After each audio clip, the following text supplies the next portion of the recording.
Most guys think like this: I haven't grown in months, I guess I'm done growing. But what if your body's still capable of a second growth spurt and you just haven't triggered it yet? But before we dive in, let's get two things straight. First, triggering a second growth spurt isn't easy. It's not like taking a magic pill and suddenly growing overnight. You have to stay committed for at least a few months if you want to see real results. Second, I'm not saying you'll grow 2 feet, but you can definitely gain a few inches over time. It all depends on your genetics, how you manage your lifestyle, and whether your growth plates are still open. But what are the growth plates? What does that even mean if they are open or not, and at what age they close? Growth plates are like height generators. They're soft cartilage zones located at the ends of your long bones, like your femur, tibia, and spine. During your growing years, they stay open and active. But for them to activate, they need the right signals: growth hormone, testosterone, and IGF-1. These signals tell your body, time to grow, and the cartilage gradually turns into bone, and that's how you get taller. When we say the growth plates are open, it means these areas are still active. They haven't yet turned into bone. For example, if you look at this hand x-ray, you'll see a gap between the shaft and the end of the bone. That gap means the guy is lucky, he can still grow taller. But in this other x-ray, there's no gap at all. That means, unfortunately, this guy is done growing. For some guys, growth plates fuse at 15. For others, it might not happen until 21. It all comes down to genetics, hormones, and lifestyle. But once they ossify into bone, that's it. You can't unlock them naturally. And the tricky part? You won't even feel it happening. The only way to know for sure is by getting an x-ray of your wrist. If your growth plates are still open and you're living like they're already closed,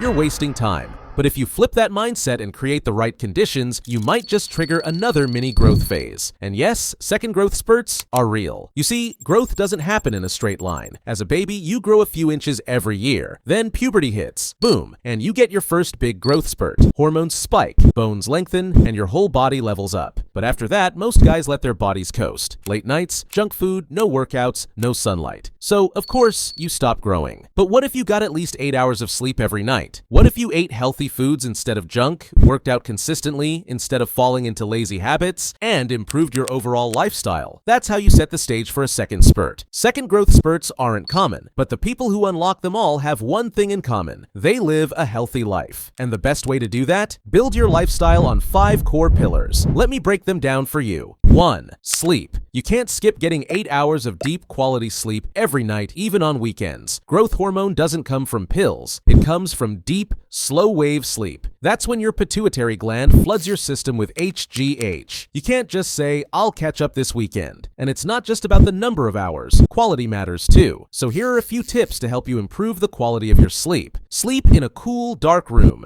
because your body sleeps deeper when your environment mimics nighttime. Darkness tells your brain to release melatonin, and a cooler temperature helps you fall into slow-wave sleep faster. Don't use your phone before bed, because the blue light from screens tricks your brain into thinking it's still daytime, which delays melatonin production and messes with your sleep cycle. Sleep at the same time every night, because your body has an internal clock that adapts to your routine. For example, if you go to bed at 11 p.m. for a full week, your body learns that pattern and releases growth hormone around that time. But if you suddenly stay up late, it disrupts the release. That's why a consistent sleep schedule is a must. Protect the first 90 minutes of your sleep, because this is when your body releases the most growth hormone. Don't do anything that could interrupt this window. For example, avoid drinking water right before bed. It might wake you up to pee. And avoid eating, especially high-carb foods, because they spike your blood sugar and reduce growth hormone production. 2. Nutrition. You have to eat healthy and stay away from junk food. Try to get your protein from real food sources like meat, chicken, milk, or eggs, because if you think you can grow taller without enough protein, that's like trying to plant a tree without soil. Animal proteins are always better than plant proteins when it comes to building height. You also can't skip getting calcium from food. It's essential for building strong bones. Zinc is another must-have. It plays a huge role in growth hormone production and overall height development. Getting vitamin D is critical too. It helps your body absorb calcium. That means if you're eating a lot of calcium but have low vitamin D levels, your body still won't get enough to build strong bones. Vitamin K2 is also important. It helps move calcium into your bones where it actually belongs. There are other important vitamins and minerals your body needs, but I can't include all of them in a single video. That's why I recommend staying with me on this journey. Subscribe to Lil Taller and let it be your mentor in this process. 3. Exercise. Exercise at least 3 to 4 times per week. And there are certain types of exercises you need to include in your plan, like stretching exercises, which help decompress your spine, improve posture, and maximize the full length of your body. Another key type of training is HIIT, high-intensity interval training. This one is a must. Doing HIIT at least once a week is essential, and ideally you want to hit it twice per week. Why? Because HIIT workouts boost both testosterone and growth hormone production massively. There are tons of great HIIT sessions on YouTube you can watch and follow, but don't overdo it, no more than twice a week. These workouts are intense and your body needs proper rest and recovery to benefit from the hormone spikes and muscle adaptation. 4. Detox your lifestyle. You have to improve your overall lifestyle for triggering another growth spurt. One important example is cutting out xenoestrogens. These are fake estrogens found in plastics, scented soaps, and processed foods. They mimic real estrogen in your body and can lead to early growth plate closure. So ditch plastic bottles, stop microwaving food in plastic, and switch to natural deodorant. 5. Mindset. You have to shift your mentality. You need to believe that you can still grow taller, even after your first growth spurt. Research shows there's a strong connection between your mindset and your body's performance. Every day, take 5 to 10 minutes to visualize your future height. Imagine what your life looks like if you were taller, how it would feel, how people would treat you. This kind of focused thinking helps your brain align with the goal and commit to the process. There are also plenty of other life improvements that can help you grow faster. So stay with me, I'll be sharing more of them soon. But here's the thing, these steps aren't magic. They're not quick hacks. They're real strategies to put your body back into growth mode. Growth doesn't come from one salad or one workout. It comes from how you live every single day. This isn't about becoming 7 feet tall. It's about reaching your maximum height, whatever that is. And if your growth plates are still open, this is your window. So hit subscribe because we're not letting that window close without a fight.